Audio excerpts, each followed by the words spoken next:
సుమన్ టీవీలో మీ business promotions కోసం ఈ కింది నెంబర్ను సంప్రదించగలరు.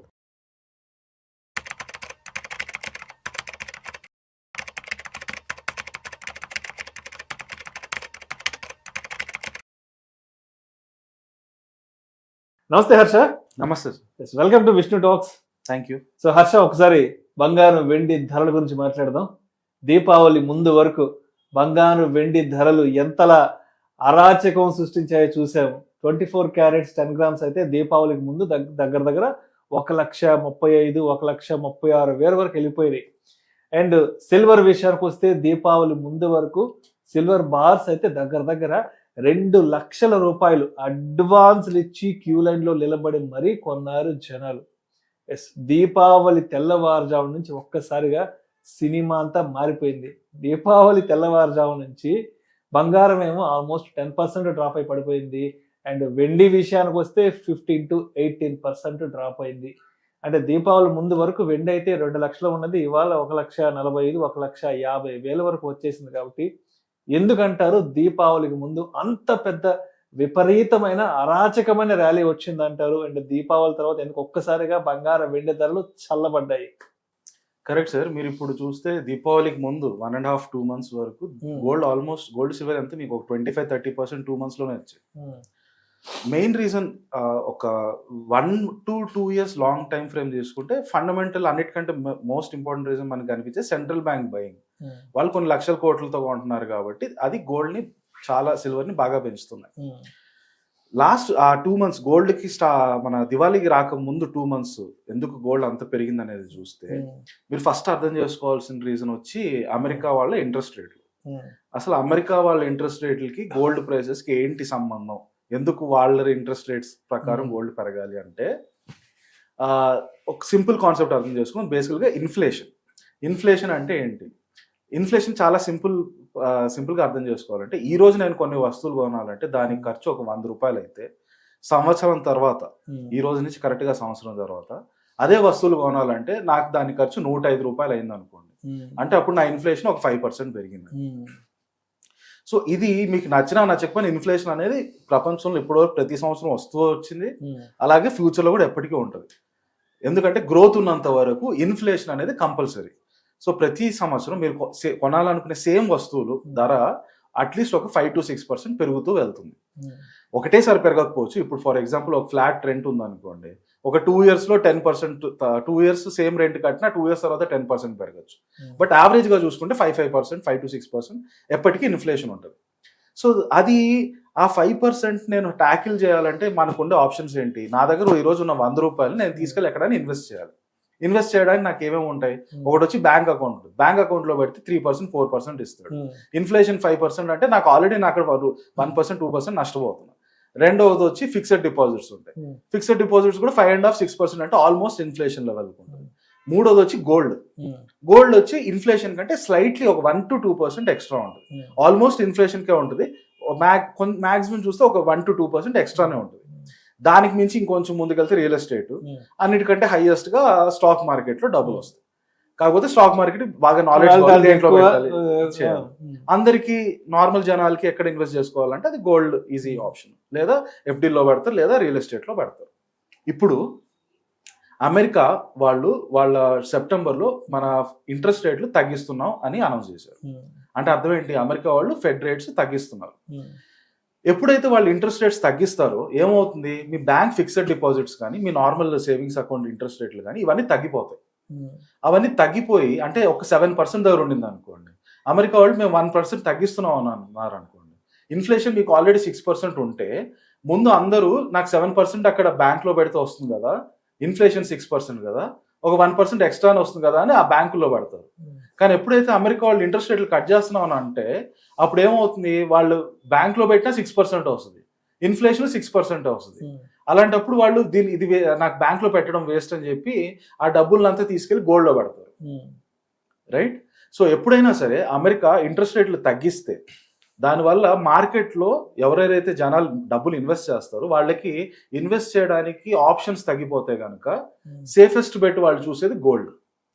అందువల్ల మీరు త్రూఅవుట్ హిస్టరీ చూసుకుంటే any time US interest rates తగ్గించినప్పుడల్లా గోల్డ్ ప్రైసెస్ పెరుగుతాయి. ఎందుకంటే గోల్డ్ డిమాండ్ పెరిగిపోతుంది. ఎందుకు గోల్డ్ డిమాండ్ పెరుగుతుందంటే అది కనీసం ఇన్ఫ్లేషన్ కంటే కొంచెం ఎక్కువ రిటర్న్స్ వస్తుంది. అందుకే గోల్డ్ని మనం ఇన్ఫ్లేషన్ హెడ్జ్గా కూడా అంటాం, ఇన్ఫ్లేషన్ హెడ్జ్ యాసెట్ అని. సో ఎప్పుడైనా సరే ఇన్ఫ్లేషన్ ట్యాకిల్ చేయాలంటే మిగతా ఆప్షన్స్ ఏది లేనప్పుడు gold is your final destination. సెప్టెంబర్లో మనకి ఫస్ట్ టైం అమెరికా ఇప్పటి నుంచి నేను ఇంట్రెస్ట్ రేట్లు కట్ చేస్తాను అని అనౌన్స్ చేశారు. అది అనౌన్స్ చేయడం వల్ల గోల్డ్ ప్రైస్లు పెరగడం మొదలుపెట్టాయి. అందుకే మీరు ఆ 1 to 2 months చూసారంటే 25-30% rally. At the same time మన ఇండియాలో గోల్డ్కి ఒక ఎమోషనల్ వాల్యూ. ఆ దివాళీ రావడం, దసరా దివాళీ సీజన్ అవడం వల్ల గోల్డ్కి కూడా సేల్స్ బాగా పెరగడం, చాలా మంది గోల్డ్ కొనాలని అనుకోవడం, వాటి వల్ల ఆ డిమాండ్ వల్ల కూడా గోల్డ్ ప్రైసెస్ బాగా పెరిగాయి. ఒక్కసారిగా దివాళీ అయిపోయిన వెంటనే ఫస్ట్ ఆఫ్ ఆల్ ఆ డిమాండ్ మొత్తం ఎవాపరేట్ అయ్యి ఓవర్ నైట్ మాయమైపోయింది. అందరు చల్లబడిపోయారు, గోల్డ్ కూడా చల్లబడిపోయింది. ఎగ్జాక్ట్లీ. దానివల్ల ఫస్ట్ గోల్డ్ కి పెద్ద హిట్ స్టార్ట్ అవుతుంది. నెక్స్ట్ డేనే మీరు చూస్తే మంచి కరెక్షన్ వచ్చేస్తుంది, 5% 6% తగ్గిపోతుంది. అట్ ద సేమ్ టైం నిన్న మొన్న యుఎస్ ఫెడ్ వాళ్ళు ఇప్పుడైతే ఇంట్రెస్ట్ రేట్లు తగ్గిస్తున్నాం, ఒక 25 basis points 4% 3.75% తీసుకొస్తున్నాం, కానీ డిసెంబర్లో ఖచ్చితంగా తగ్గిస్తాం అనేది మాత్రం మేము చెప్పట్లేదు అని అన్నారు. అది గోల్డ్ ప్రైజెస్ కి నెగటివ్ న్యూస్. ఎందుకంటే వీళ్ళు ఇంట్రెస్ట్ రేట్లు ఎప్పుడైతే తగ్గిస్తారో అప్పుడే వీళ్ళు తగ్గిన ఇంట్రెస్ట్ రేట్లు ఇన్ఫ్లేషన్ కవర్ చేయదు కాబట్టి జనాలు గోల్డ్ లో కొనాలని చూస్తారు. కానీ మేము ఇంట్రెస్ట్ రేట్లు తగ్గించము అని చెప్పేసరికి అప్పుడు వీళ్ళకి మామూలు పీపుల్ కి గోల్డ్ మీద ఇంట్రెస్ట్ కూడా తగ్గిపోతుంది. కనుక గోల్డ్ రేసెస్ దాని ప్రకారం కూడా కొంత కూల్ ఆఫ్ కనిపిస్తుంది. సో మేజర్ ఫ్యాక్టర్ ఈ లాస్ట్ 2-3 months లో గోల్డ్ ర్యాపిడ్ గా పెరగడం, ర్యాపిడ్ గా తగ్గడం. ఒకటి వచ్చి యుఎస్ ఫెడ్ రేట్స్ ఫస్ట్ లో తగ్గిస్తాము కంటిన్యూస్ గా అని చెప్పడం, తర్వాత నిన్న వచ్చి 25 basis points తగ్గించినప్పటికీ డిసెంబర్ లో మళ్ళీ తగ్గుతుందని గ్యారంటీ అయితే ఇవ్వలేమని చెప్పడం, అదొకటి. At the same time Diwali వల్ల డిమాండ్ బాగా పెరగడం మన దగ్గర. ఆ దివాళీ ఎప్పుడైతే అయిపోయిందో ఆ తర్వాత డిమాండ్ ఒకటేసారిగా కూల్ ఆఫ్ అయిపోవడం, ఇది చాలా రొటీన్ గా ఫ్యాక్టర్స్ అండి. బట్ అల్టిమేట్లీ మీరు అన్నట్టు గోల్డ్ ప్రైసెస్ బాగా పెరిగి ఒక 10% అయితే కరెక్ట్ అయ్యాయి. అండ్ అదే విధంగా గోల్డ్ ఈటీఎఫ్లు ఉన్నాయి కదా, ఈ టైంలో గోల్డ్ ఈటీఎఫ్లు కూడా మంచి ర్యాలీలో ఉన్నాయి, గోల్డ్ ఈటీఎఫ్లు మంచి రిటర్న్స్ వస్తున్నాయంటూ కూడా మనకు ఆర్టికల్స్ వస్తున్నాయి. సో మరి గోల్డ్ ఈటీఎఫ్ ఇన్వెస్ట్మెంట్ ని ఎలా చూడొచ్చు అంటారు? సో మీరు గోల్డ్ కొనాలనుకుంటే ఒకటి వచ్చి వెళ్ళి జ్యువెలరీ కొనొచ్చు, కానీ జ్యువెలరీలో మీకు రకరకాల ఇష్యూస్ ఉంటాయి. ఒకటి వచ్చి అసలు నిజమైన క్వాలిటీ నిజంగా ఇష్యూస్, రెండోది వచ్చి మేకింగ్ చార్జెస్ అని చెప్పి కూలీలు, రైట్. సో వాళ్ళు అల్టిమేట్ గా వాళ్ళు ఇచ్చే గోల్డ్ నిజంగా మీరు ఎక్స్పెక్ట్ చేస్తున్న గ్రామ్స్ ఉన్నాయా లేదా కూడా తెలియదు మీకు. సో ఇవన్నీ ఉండేసరికి జ్యువెలరీ ఎప్పుడైనా సరే మీరు అవసరం అయితే తప్పితే అన్ని సమయాల్లోనూ గోల్డ్ లో ఇన్వెస్ట్ చేయాలంటే జ్యువెలరీ కొనాల్సిన అవసరం లేదు. అల్టిమేట్ గా మీరు ఏదో ఫంక్షన్లకి, పెళ్లిళ్ళకి, వాటికి జ్యువెలరీ కొనాల్సింది తప్పితే మిగతా టైంలో మీరు ఇంక వేరే ఆప్షన్స్ ఏముంటుంది, వెళ్ళి గోల్డ్ బార్ కొనొచ్చు, గోల్డ్ కాయిన్ కొనొచ్చు. గోల్డ్ కాయిన్స్, గోల్డ్ బార్స్ కొంటే దానివల్ల ఇష్యూ వచ్చి ఏంటంటే మీరు అది మళ్ళీ తీసుకెళ్లి మార్కెట్లో అమ్మాలి. మీరు వెళ్ళి నేను మార్కెట్లో గోల్డ్ బార్ నేను అమ్ముతున్నాను కొనుక్కోండి అంటే మీకు ఇమీడియట్ గా కొనడానికి ఎవరు దొరకపోవచ్చు. సో ఆ లిక్విడిటీ ఇష్యూ వస్తుంది. కొనడం మీరు ఈజీగా కొనేయచ్చు, మళ్ళీ అమ్మడానికి మీరు అమ్మినప్పుడు కొనేవాళ్ళు కూడా రెడీగా ఉండాలి, ఆ ఇష్యూ ఉంటుంది. ఇలాంటి ఒకటి వచ్చి క్వాలిటీ ఇష్యూస్, రెండోది వచ్చి లిక్విడిటీ ఇష్యూస్, ఇలాంటి ప్లస్ మేకింగ్ ఛార్జెస్ అని చెప్పి వాళ్ళు ఛార్జ్ చేసే ఎక్స్ట్రాలు, దాని మీద మళ్ళీ జిఎస్టీలు, ఈ ఎక్స్ట్రా ఛార్జెస్, ఎక్స్ట్రా కష్టాలు పోవాలంటే మీకున్న బెస్ట్ ఆప్షన్ వచ్చి ఈటీఎఫ్స్. ఈటీఎఫ్స్ అంటే చాలా simple, exchange traded fund. Simple గా స్టాక్ మార్కెట్ లో గోల్డ్ ఈటీఎఫ్ అంటే ఫర్ ఎగ్జాంపుల్ నిప్పాన్ వాళ్ళు చూస్తే మీరు గోల్డ్ పీస్ అని ఉంటుంది, జీరోదా వాళ్ళు చూస్తే గోల్డ్ కేస్ అని ఉంటుంది. ఇది నథింగ్ బట్ ఆ కంపెనీ వాళ్ళు కొనుక్కు పెట్టుకుంటారు గోల్డ్ అంతా. మనకి ఒకవేళ మనం ఇండివిజువల్ ఇన్వెస్టర్స్ మనం గోల్డ్ కొంటే మనకి ఇంకో పెద్ద ప్రాబ్లం వచ్చి అది మన జాగ్రత్త కాపాడుకోవాలి, ఎప్పుడు వచ్చి ఎవరు కొట్టేస్తారో తెలియదు, ఫిజికల్ భయం. ఎగ్జాక్ట్లీ. సో అది వీళ్ళు gold piece, gold silver, gold case వాళ్ళు చూసుకుంటారు. పెద్ద పెద్ద కార్పొరేట్స్ కాబట్టి వాళ్ళు పెద్ద పెద్ద అతికే ప్రూఫ్ రూమ్స్ అలాంటివి కట్టించి వాటిలో గోల్డ్ కొని పెట్టుకుంటారు, చాలా సేఫ్ గా వాళ్ళు కాపాడుకుంటారు. మనకి అలా ప్రెజర్ అంతా పోతుంది. మనకి సింపుల్ గా ఒక బటన్ నొక్కితే గోల్డ్ కొనొచ్చు, మళ్ళీ ఇంకో బటన్ నొక్కితే గోల్డ్ అమ్మేయచ్చు. అట్ ద సేమ్ టైం మీరు ఒక గోల్డ్ కాయిన్ కొనాలి, 10 grams గోల్డ్ కాయిన్ కొనాలంటే 1,30,000 అలా అంత పెట్టాలి. అదే గోల్డ్ ఈటీఎఫ్ లో మీ దగ్గర 10 రూపాయలు ఉన్నా కూడా పోయి కొనుక్కోవచ్చు. Super, right. సో మీకు ఆ ఫ్లెక్సిబిలిటీ, గోల్డ్ కొనడం వల్ల వచ్చే చాలా రకాల తలకాయ నొప్పులు ఇవన్నీ కూడా గోల్డ్ ఈటీఎఫ్ కొనడం వల్ల పోతాయి మీకు. రైట్. సో ఇంకా మొత్తానికి ఇంకా ఈ రన్నింగ్ కూడా ఇంకా 2 నెలలు ఉంది కాబట్టి ఇంకా గోల్డ్ ప్రైసెస్ తగ్గడం కానీ పెరగడం కానీ ఇంకా ఎంతవరకు ఎక్స్పెక్ట్ చేయొచ్చు అంటారు? సో ఇప్పుడు రాబోయే కాలంలో గోల్డ్ కున్న మేజర్ ఫ్యాక్టర్స్ ఏంటి ప్రైస్ మూవ్మెంట్ కి అనేది మనం చూస్తే, ఫస్ట్ ఆబ్వియస్ గా సెంట్రల్ బ్యాంక్స్, ప్రపంచంలో సెంట్రల్ బ్యాంక్స్ గోల్డ్ కొంటున్నాము మేము, గోల్డ్ ఇక్కడి నుంచి కొనడం ఇంకా తగ్గిస్తాము ఇప్పటివరకు కొన్నాం, బాగా కొన్నాం, కానీ ఇక్కడ నుంచి కొంచెం తగ్గిస్తామని కాస్త అనౌన్స్మెంట్ అన్న ఇస్తే, అలాంటి ఏమైనా అనౌన్స్మెంట్ వస్తే ఫస్ట్ మేజర్ కూల్ ఆఫ్ ఉంటుంది. సెకండ్ వచ్చి US Fed rates. US Fed rates డిసెంబర్కి మేము గ్యారంటీ ఇవ్వాలని తగ్గిస్తాము లేదా పెంచుతాము అని చెప్పారు. ఒకవేళ వాళ్ళు రేపు వచ్చి డిసెంబర్లో కనుక తగ్గించేశారు అనుకోండి, అప్పుడు మళ్ళీ సడన్గా గోల్డ్లో మీకు ప్రైస్ పైకి పెరుగుతుంది. కానీ ఒకవేళ మేము తగ్గించకుండా అలాగే ఉంచుతున్నాం అని అన్నారు అనుకోండి, డెఫినెట్గా గోల్డ్ మళ్ళీ అంత ఫాస్ట్గా పెరగడానికి అంత స్కోప్ అక్కడ లేదు. కానీ ఇవి రొటీన్ ఫ్యాక్టర్స్.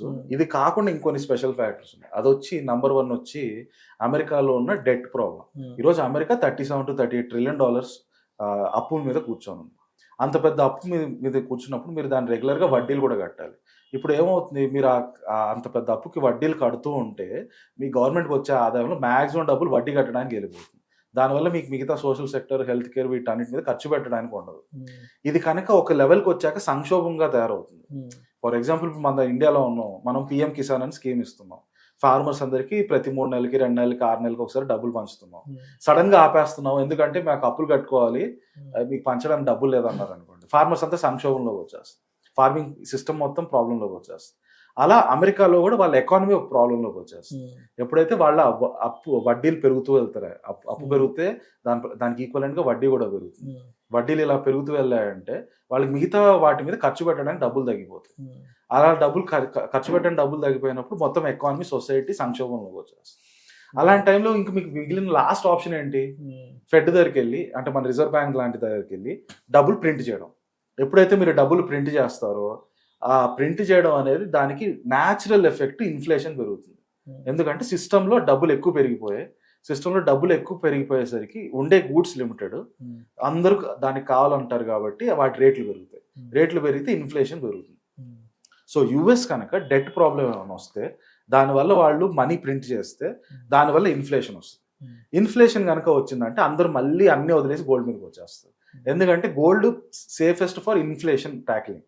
ఎప్పుడైనా ఇన్ఫ్లేషన్ పెరిగితే మీరు చూస్తే అందరూ గోల్డ్ కొనుక్కోవడం బెటర్ అనుకుంటారు. కనీసం అది ఈరోజు 100 రూపీస్ని సంవత్సరం తర్వాత 105 అయితే ఇన్ఫ్లేషన్ వల్ల, అది గోల్డ్ అప్పుడు మీరు అమ్మితే కనీసం 105 వస్తుంది. అక్కడి నుంచి ఇన్ఫ్లేషన్ ఇంకో 10% పెరిగి 115 అయింది అనుకోండి, గోల్డ్ అమ్మితే కనీసం 115 దగ్గరకు వస్తుంది అన్న హోప్తో.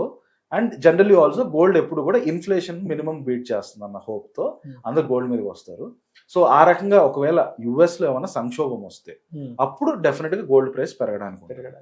బట్ అదర్వైజ్ మీరు ఇందాక మాట్లాడుకున్నట్టు, ఒకటి వచ్చి సెంట్రల్ బ్యాంక్స్ కూల్ ఆఫ్ చేయాలి, లేదా యుఎస్ ఫెడ్ రేట్లు కట్ చేస్తామని అనౌన్స్ చేయాలి మళ్ళీ గోల్డ్ పెరగడానికి, లేదా యుఎస్ లో ఏమైనా సంక్షోభం.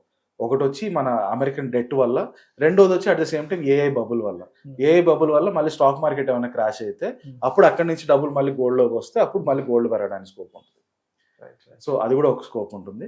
అట్ ద సేమ్ టైం ఈ టారిఫ్లు, ట్రేడ్ డీల్ ఒక కొలిక్కి వచ్చేస్తే అప్పుడు కొంచెం కూల్ ఆఫ్ అవుతుంది. అలా అది మోస్ట్ లైక్లీ 1 to 2 months లో India US trade deal, at the same time China US trade deal వచ్చే స్కోప్ కనిపిస్తుంది కనుక వాటి వల్ల పెద్ద ఇంపాక్ట్ ఉండకపోవచ్చు. Thank you so much Harsha. Thank you sir.